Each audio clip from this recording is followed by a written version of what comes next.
ഇതാ അപ്പോൾ നമ്മൾ തത്സമയ ദൃശ്യങ്ങളാണ് ഇപ്പോൾ ചെന്നൈയിൽ നിന്ന് കാണുന്നത്.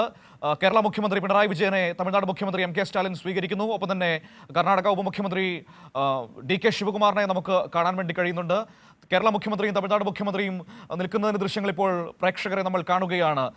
എം കെ സ്റ്റാലിൻ തമിഴ്നാട് മുഖ്യമന്ത്രി കേരള മുഖ്യമന്ത്രിയെ സ്വീകരിക്കുന്നതിന് ദൃശ്യങ്ങൾ നമ്മൾ കാണുന്നു. ഡി കെ ശിവകുമാർ അദ്ദേഹത്തിന് ഹസ്തദാനം നൽകുന്നു. അങ്ങനെ തത്സമയ ദൃശ്യങ്ങളാണ് ഇപ്പോൾ നമ്മൾ കണ്ടുകൊണ്ടിരിക്കുന്നത്. ആ രീതിയിൽ വിവിധ നേതാക്കളെ നമുക്ക് കാണാൻ കഴിയുന്നുണ്ട് എന്നതാണ് ഏറ്റവും പ്രധാനപ്പെട്ട കാര്യം. ഇപ്പോൾ എ സമ്പത്ത് നമ്മളോടൊപ്പം ടെലിഫോൺ അനുസരിക്കുകയാണ്. ശ്രീ എ സമ്പത്ത്, നമ്മുടെ പ്രതിഷേധം അതിപ്പോൾ രാജ്യത്തോട് ഒരുമിച്ച് നിന്ന് ദക്ഷിണേന്ത്യ വിളിച്ചു പറയുകയാണ്. അതിൽ ചന്ദ്രബാബു നായിഡു മാത്രമാണ് മാറി നിൽക്കുന്നത്. പക്ഷേ ഇതിങ്ങനെ മുന്നോട്ട് പോയാൽ ഒരുപക്ഷെ അവർക്കും പ്രതികരിക്കേണ്ടി വരും. ഇപ്പോൾ BJP വിഭാവനം ചെയ്യുന്ന രീതിയിലാണ് മണ്ഡല പുനർനിർണയം വരുന്നതെങ്കിൽ സ്വാഭാവികമായും അവർക്കും പ്രതികരിക്കേണ്ടി വരുന്ന സാഹചര്യം തന്നെയാകാം എത്താൻ പോകുന്നത്. ഇത് സംഘപരിവാറിൻ്റെ വലിയൊരു അജണ്ടയുടെ ഭാഗമല്ലേ ഈ മണ്ഡല പുനർനിർണയം എന്ന് പറയുന്നത് ഇപ്പോഴത്തെ രീതിയിൽ? ഇപ്പോൾ ഇന്ത്യ ഗവൺമെന്റ് പ്രത്യേകിച്ചും BJP ആഗ്രഹിക്കുന്ന നിലയിലുള്ള ലോക്സഭാ മണ്ഡല പുനർനിർണയമാണ് നടത്താനായി നടപടികളുമായി മുന്നോട്ട് പോകുന്നത് എങ്കിൽ കേരളവും തമിഴ്നാടും അതുപോലെ തന്നെ കർണാടകവും ഉൾപ്പെടെയുള്ള ഇന്ത്യൻ സംസ്ഥാനങ്ങൾക്ക് മാത്രമല്ല ഈ നിലവിലുള്ള മണ്ഡലങ്ങളിൽ കുറവ്. രണ്ട് കാര്യങ്ങൾ സംഭവിക്കാനിടയുണ്ട്. ഒന്ന്, 2026 ജനസംഖ്യ ഏതാണ്ട് നമ്മളൊരു പ്രൊജക്റ്റഡ് പോപ്പുലേഷൻ്റെതായി കണക്കാക്കി അങ്ങനെയാണ് എടുക്കുന്നതെങ്കിൽ നിലവിലുള്ള 543 അംഗ ലോക്സഭയുടെ അംഗസംഖ്യ ഇപ്പോൾ വനിതാ സംവരണ ബില്ല് പാസ്സാക്കപ്പെട്ടതിന് ശേഷവും ആ അംഗസംഖ്യ കൂടി ചേർക്കുന്നില്ല എങ്കിൽ, അങ്ങനെയാണ് എങ്കിൽ കേരളത്തിന് നിലവിലുള്ളതിൽ നിന്ന് 8 ലോക്സഭാ മണ്ഡലങ്ങൾ അതിൽ കുറവ് വരും. കർണാടകത്തിന് കുറവ് വരും, പഞ്ചാബിന് കുറവ് വരും, ഹിമാചൽ പ്രദേശിനും ഉത്തരാഖണ്ഡിനും അടക്കം കുറവ് വരും, തമിഴ്നാടിന് 8 ലോക്സഭാ മണ്ഡലങ്ങളുടെ കുറവ് വരും. ഇതാണ് ഇപ്പോൾ ഈ പറയുന്ന ഒരു കണക്കനുസരിച്ച് നമ്മൾ നോക്കിയാൽ. മറ്റൊന്ന്, വനിതാ സംവരണം അത് നടപ്പാക്കപ്പെട്ട് നിലവിലുള്ള 543 എന്നുള്ളത് 848 എന്നുള്ള നിലയിലേക്ക് വർദ്ധിക്കുകയാണ് എങ്കിൽ ഉത്തർപ്രദേശിന് നിലവിലുള്ള 80 എന്നുള്ളത് 143 ലോക്സഭാ മണ്ഡലങ്ങളായും, ബീഹാറിന് 40, 79 എന്നുള്ള നിലയിലേക്കും, രാജസ്ഥാനിന് 25 എന്നുള്ളത് ഇരട്ടിച്ച് 50ആയും, മധ്യപ്രദേശിന് 29 എന്നുള്ളത് 52ആയും അങ്ങനെ വർദ്ധിക്കും. അപ്പോൾ ഇതിനാനുപാതികമായി തമിഴ്നാടിനും ആന്ധ്രാപ്രദേശിനും തെലങ്കാനയ്ക്കും കേരളത്തിനും കർണാടകത്തിനും പഞ്ചാബിനും ഹിമാചൽ പ്രദേശിനും ഉത്തരാഖണ്ഡിനും വർധന ഉണ്ടാവുകയുമില്ല. ഇവിടെ ജനസംഖ്യാ നിയന്ത്രണം എന്നത് ഇന്ത്യയിൽ അത്തരത്തിൽ 1970കളുടെ പകുതിയോടുകൂടി തന്നെ ആരോഗ്യ ചികിത്സാ രംഗത്ത് കുടുംബക്ഷേമ പ്രവർത്തനങ്ങളുമായി ബന്ധപ്പെട്ട് അത് പതിറ്റാണ്ടുകളായി നടത്തിയത്, അതിൽ നല്ല ക്രിയാത്മകമായിട്ടുള്ള ആ കാര്യത്തിൽ ഉള്ള പ്രവർത്തനങ്ങൾ വിശേഷ്യ ഈ തെക്കേ ഇന്ത്യൻ സംസ്ഥാനങ്ങളും ഒപ്പം ഞാൻ ഈ സൂചിപ്പിച്ച ചില ഉത്തരേന്ത്യൻ സംസ്ഥാനങ്ങളിലും നന്നായി നടക്കുകയുണ്ടായി. ഇന്ത്യ ഗവൺമെന്റ് തന്നെ അംഗീകരിച്ചതാണ്. എന്നാൽ ഇതിന് ചെലവഴിക്കപ്പെട്ട പണം, ആ പണം വാസ്തവത്തിൽ അതിന്റെ ഫലം കാണാതെ പോവുകയും അതുമായി ബന്ധപ്പെട്ട് നിരവധി പ്രശ്നങ്ങൾ വേറെയുണ്ട്. ഞാനിപ്പോൾ അതിലേക്ക് കിടക്കുന്നില്ല. അപ്പോൾ എന്താണോ ലക്ഷ്യമിട്ടത് ആ ലക്ഷ്യം ബോധപൂർവം നേടാതെ പോവുകയും, എന്നാൽ അത്തരത്തിൽ ഈ ജനസംഖ്യ എന്നുള്ള ഒരു കണക്ക് മാത്രം വെച്ചുകൊണ്ട് ലോക്സഭ മണ്ഡലങ്ങളുടെ, അതിന് മാത്രമല്ല നിയമസഭാ മണ്ഡലങ്ങളുടെ പുനർനിർണയവും ഇക്കാര്യത്തിൽ വരുമെന്നുള്ള കാര്യം മറന്നു പോകരുത് ഡീലിമിറ്റേഷനിൽ. അങ്ങനെ വരുമ്പോൾ രാജ്യസഭയിലടക്കം ചില ഉത്തരേന്ത്യൻ സംസ്ഥാനങ്ങളുടെ മേൽക്കൈ എന്നുള്ളത് മാത്രമല്ല ആധിപത്യം ഉണ്ടാവും. ഇന്ത്യൻ ഫെഡറേഷന്റെ കെട്ടുറപ്പിനെ അത് വല്ലാതെ ബാധിക്കുകയും ഇന്ത്യയിൽ ആഭ്യന്തര കൊളോണിയലിസം അടിച്ചേൽപ്പിക്കുന്നതിന് ഇത്തരത്തിൽ ഈ ഭരണഘടനയെ തന്നെ അട്ടിമറിക്കുന്നതിന് വേണ്ടിയുള്ള എല്ലാ പ്രവർത്തനവും ആക്കം കൂട്ടുകയും ചെയ്യും. ഇതാണ് സംഭവിക്കാൻ പോകുന്നത്. അതായത് ഈ പറയുന്ന ലക്ഷ്യങ്ങൾ നേടിയതിന്റെ പേരിൽ ദക്ഷിണേന്ത്യൻ സംസ്ഥാനങ്ങൾ ശിക്ഷിക്കപ്പെടുന്ന തലത്തിലേക്ക് കാര്യങ്ങൾ പോകുമല്ലേ? അതെ, ആ ലക്ഷ്യങ്ങൾ നമ്മൾ ജനസംഖ്യാ നിയന്ത്രണം ഉൾപ്പെടെ ആരോഗ്യ ചികിത്സാ രംഗത്ത്, പൊതുവിദ്യാഭ്യാസ രംഗത്ത്, സ്ത്രീ ശാക്തീകരണത്തിന്റെ രംഗത്ത്, അധികാര വികേന്ദ്രീകരണത്തിന്റെ കാര്യത്തിൽ അങ്ങനെ നിരവധി കാര്യങ്ങൾ, നമ്മൾ പരിസ്ഥിതി സംരക്ഷണം ഉൾപ്പെടെയുള്ള, വനസംരക്ഷണം ഉൾപ്പെടെയുള്ള ഒരുപാട് കാര്യങ്ങളിൽ നമ്മളെല്ലാം ഈ നേടിയിട്ടുള്ള നേട്ടങ്ങളുണ്ട്. അത് ലോകം അംഗീകരിക്കുന്നതാണ്.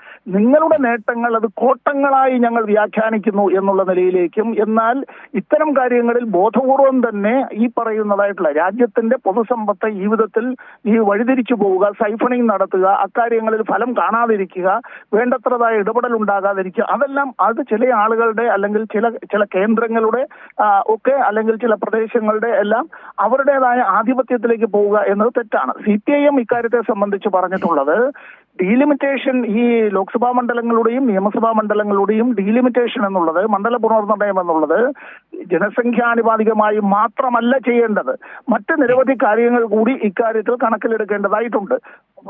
തെരഞ്ഞെടുപ്പ് സമ്പ്രദായം എന്നുള്ളത് സമഗ്രമായി പരിഷ്കരിക്കണം എന്നത് ഏതാണ്ട് 4 പതിറ്റാണ്ട് മുമ്പ് തന്നെ ഇന്ത്യയിലെ വിവിധ രാഷ്ട്രീയ കക്ഷികളും നേതാക്കന്മാരും, അതിൽ EMS നമ്പൂതിരിപ്പാടും Shri LK അദ്വാനിയും Shri AB വാജ്പേയിയും ഉൾപ്പെടെയുള്ള നേതാക്കന്മാർ ഇക്കാര്യത്തെ സംബന്ധിച്ച് ആധികാരികമായ അഭിപ്രായം പറഞ്ഞിട്ടുണ്ട്. ഇന്ത്യയിലെ തെരഞ്ഞെടുപ്പ് സമ്പ്രദായം തന്നെ സമഗ്രമായ പരിഷ്കരണം ഉണ്ടാകണമെന്നുള്ളത്, മണി പവർ മസിൽ പവർ എന്നൊക്കെ ഉള്ളതും, അതോടൊപ്പം തന്നെ ഈ ഇതിൽ മറ്റു വിധത്തിലുള്ള ഈ ഇപ്പോൾ ഏറ്റവും ഒടുവിലായി ഇതിൽ വർഗീയത കൂടി ചാലിച്ചുകൊണ്ടുള്ള പ്രവർത്തനങ്ങളും ഇങ്ങനെ പല കാര്യങ്ങളും നടക്കുന്നുണ്ട്. ഇക്കാര്യങ്ങൾ വിശദമായ ചർച്ച നടത്തുന്നുണ്ട്. നിങ്ങൾ ഈ കാര്യം വിശദീകരിക്കുമ്പോൾ ശ്രീ എസ് സമ്പത്ത്, നിങ്ങൾ അടക്കമുള്ളവർ ഈ കാര്യം വിശദീകരിക്കുമ്പോൾ മറുഭാഗത്ത് നിന്ന്, കേന്ദ്രത്തിന്റെ ഭാഗത്ത് നിന്ന്, BJPയുടെ ഭാഗത്തു നിന്ന് വരുന്ന മറുപടി, ഇവിടെ നിങ്ങൾ ഈ പറയുന്ന ഒരാശങ്കയും മണ്ഡല പുനർനിർണയവുമായി ബന്ധപ്പെട്ടുണ്ടാകില്ല, ആ രീതിയിൽ ഒരു സംസ്ഥാനത്തിന്റെ അവകാശം കവർന്നെടുക്കില്ല എന്ന് കേന്ദ്ര ആഭ്യന്തരമന്ത്രി അമിത്ഷാ പറയുന്നു. പ്രതിപക്ഷം മനഃപൂർവ്വം ദക്ഷിണേന്ത്യ ഉത്തരേന്ത്യ എന്ന് പറഞ്ഞുകൊണ്ട് വിഭജനം സൃഷ്ടിക്കാൻ ശ്രമിക്കുകയാണ് എന്ന രൂക്ഷമായ വിമർശനമാണ് മുന്നോട്ട് വയ്ക്കുന്നത് മറുഭാഗത്ത് നിന്ന്. ശരി, അതിനെ ഏത് രീതിയിലാണ് മറുപടി പറയുന്നത്? ഹലോ, കേട്ടോ, താങ്കൾ കേട്ടോ ഞാൻ പറഞ്ഞത്? മറുഭാഗത്ത് നിന്ന് BJP ഉന്നയിക്കുന്ന ആർഗ്യുമെന്റ് ഞാൻ പറയുകയായിരുന്നു, അതിനുള്ള മറുപടി എങ്ങനെയാണ്? എന്താ അവരുടെ ആർഗ്യുമെന്റ്? അതായത് അവർ പറയുന്നത്, കേന്ദ്രമന്ത്രി അമിത്ഷാ പറഞ്ഞു, ഇപ്പോൾ ഈ ദക്ഷിണേന്ത്യൻ സംസ്ഥാനങ്ങൾ ഉന്നയിക്കുന്ന ഒരാശങ്കയ്ക്കും അടിസ്ഥാനമില്ല, അത്തരത്തിൽ ഒരു സംസ്ഥാനങ്ങളുടെ അവകാശം കവർന്നെടുക്കില്ല. അതുമാത്രമല്ല, നിങ്ങൾ ദക്ഷിണേന്ത്യ ഉത്തരേന്ത്യ എന്ന് പറഞ്ഞുകൊണ്ട് മനഃപൂർവ്വം വിഭജനം ഉണ്ടാക്കാൻ ശ്രമിക്കുന്നു ജനങ്ങൾക്കിടയിൽ എന്ന ആക്ഷേപമാണ് അവർ വിമർശനമായി മുന്നോട്ട് വയ്ക്കുന്നത്. ഇത് ദക്ഷിണേന്ത്യ ഉത്തരേന്ത്യ എന്നുള്ള വിഭജനമല്ല വിഷയം. ഇവിടെ വിഷയം എന്നുള്ളത്, ഇന്ത്യ എന്നുള്ളത് ഇന്ത്യയുടെ ഭരണഘടന അനുസരിച്ച് അനുച്ഛേദം 1 അനുസരിച്ച് India that is Bharat shall be A union of States എന്നുള്ളതാണ്. ഈ യൂണിയൻ എന്നുള്ളത് ഇന്ത്യയിലെ സംസ്ഥാനങ്ങൾ ചേർന്നുള്ള സമുച്ചയമാണ്. അതാണ് ആദ്യം മനസ്സിലാക്കാനുള്ളത്. ഈ സംസ്ഥാനങ്ങൾ ഇല്ല എങ്കിൽ ഇന്ത്യൻ യൂണിയൻ തന്നെ ഇല്ല. ഈ സംസ്ഥാനങ്ങൾ ഇല്ല എങ്കിൽ പിന്നെ ഇന്ത്യയുടേതായ ആഭ്യന്തര വകുപ്പ് മന്ത്രിയും പ്രധാനമന്ത്രിയും പ്രസിഡന്റും ഒന്നും ഇല്ല. അതായത് ആദ്യം ഇവിടെ ഇതിന്റെ അടിസ്ഥാനം എന്നുള്ളത് സംസ്ഥാനങ്ങളാണ്. ഇവിടെ സർക്കാരിയ കമ്മീഷൻ റിപ്പോർട്ടിലും മുമ്പ് പറഞ്ഞിട്ടുള്ളത് പോലെ തന്നെ ശക്തമായ സംതൃപ്തമായ കേന്ദ്രം, സംതൃപ്തമായ സംസ്ഥാനങ്ങൾ എന്നാണ് അതിൽ പറഞ്ഞിട്ടുള്ളത്. യൂണിയൻ ഗവൺമെന്റും സംസ്ഥാന ഗവൺമെന്റുകളും തമ്മിലുള്ള ബന്ധത്തിൽ ഇപ്പോൾ ഭരണപരമായും അതുപോലെ തന്നെ സാമ്പത്തികമായും ഇക്കാര്യങ്ങളിൽ രാഷ്ട്രീയമായും എല്ലാമുള്ള വല്ലാത്ത കടന്നാക്രമണങ്ങൾ ഇന്ത്യ ഗവൺമെന്റിൽ നിന്ന് ഇതിന്റെ ഫെഡറൽ കോൺസ്റ്റിറ്റ്യുവൻസ് എന്ന് വെച്ചാൽ സംസ്ഥാനങ്ങൾ നേരിടുകയാണ്. വിശേഷ്യ പ്രതിപക്ഷ കക്ഷികൾ ഭരിക്കുന്ന സംസ്ഥാനങ്ങൾ. ഞാൻ ഈ സാമ്പത്തികമായി, രാഷ്ട്രീയമായി, ഭരണപരമായി 3 തരത്തിലും ഇത്തരത്തിലുള്ള ആക്രമണങ്ങളെയാണ് നേരിടുന്നത്. ഇതിനെല്ലാം തന്നെ സാധൂകരിക്കുന്നതിന് വേണ്ടി ഇത്തരത്തിൽ ലോക്സഭയിലും രാജ്യസഭയിലും ഉണ്ടാകുന്ന അവരുടേതായ ആ മേൽക്കൈയല്ല, അത് ആധിപത്യത്തിലേക്ക് മാറുമെന്നുള്ളതാണ്. അതൊരു ഭയപ്പാട് മാത്രമല്ല. ഇനി സെൻസസിനെ സംബന്ധിച്ചാണ് പറയുന്നതെങ്കിൽ 1971 കാനേഷുമാരി കണക്കെടുപ്പ് അനുസരിച്ചുള്ളതിന്റെ ആ മണ്ഡലങ്ങളിലുള്ള ജനസംഖ്യ കണക്കാക്കിക്കൊണ്ടാണ് ഇത് ഫ്രീസ് ചെയ്തിട്ടുള്ളത്. അതിനുശേഷം ഇപ്പോൾ തെരഞ്ഞെടുപ്പുമായി ബന്ധപ്പെട്ട് ഇനിയിപ്പോൾ അടുത്ത് നമ്മളിപ്പോൾ പറയുകയാണെങ്കിൽ ഇന്ത്യയിൽ കാനേഷുമാരി കണക്കെടുപ്പ് നടത്തേണ്ടത് ആരാണ്? അത് ഇന്ത്യ ഗവൺമെന്റാണ്. ഇന്ത്യ ഗവൺമെന്റിലെ ഏത് വകുപ്പാണ്? അത് ഹോം മിനിസ്ട്രിയാണ്. ഏറ്റവും ഒടുവിലുള്ള സെൻസസ് എപ്പോഴാണ് നടക്കേണ്ടിയിരുന്നത്? അത് 2021 ഇതെപ്പോഴാണ്? വർഷം 2025. അപ്പോൾ ഇന്ത്യ ഗവൺമെന്റ് ചെയ്യേണ്ടിയിരുന്ന കാര്യങ്ങൾ ചെയ്തില്ല എന്ന് മാത്രമല്ല, ജാതി സെൻസസ് ഉള്ള നമ്മുടെ സാമൂഹ്യ സാമ്പത്തിക സർവേ അടക്കം ഈ രാജ്യത്ത് നടത്തിയിട്ടില്ല. അത് നടത്തേണ്ടത് തന്നെ ഇന്ത്യ ഗവൺമെന്റാണ്. ഏറ്റവും ഒടുവിലായ ഒരു ജാതി സെൻസസ് ബ്രിട്ടീഷ് ഇന്ത്യ ഗവൺമെന്റിന്റെ കാലത്താണ് നടന്നിട്ടുള്ളത്.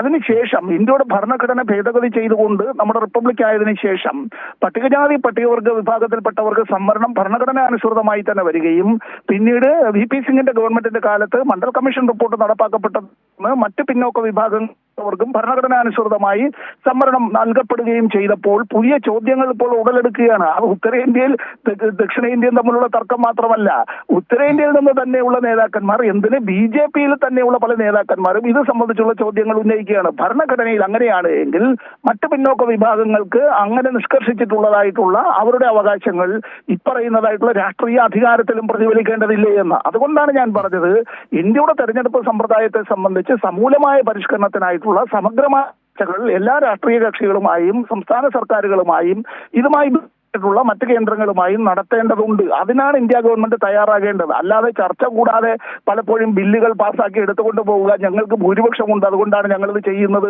എന്നൊക്കെ പറയുന്ന നിലയിലേക്ക് പോകുന്നത് ഇന്ത്യൻ യൂണിയന്റെ, ഈ ഇന്ത്യ എന്ന ഫെഡറേഷന്റെ ഇതിന്റെ ഈ നിലനിൽപ്പിന് അപകടമായി മാറും. Okay, thank you Shri A Sampath പ്രതികരിച്ചതിന്. ഏതായാലും വളരെ സമഗ്രമായി തന്നെ ആ വിഷയത്തെ അവലോകനം ചെയ്യുകയായിരുന്നു ശ്രീ സമ്പത്ത്.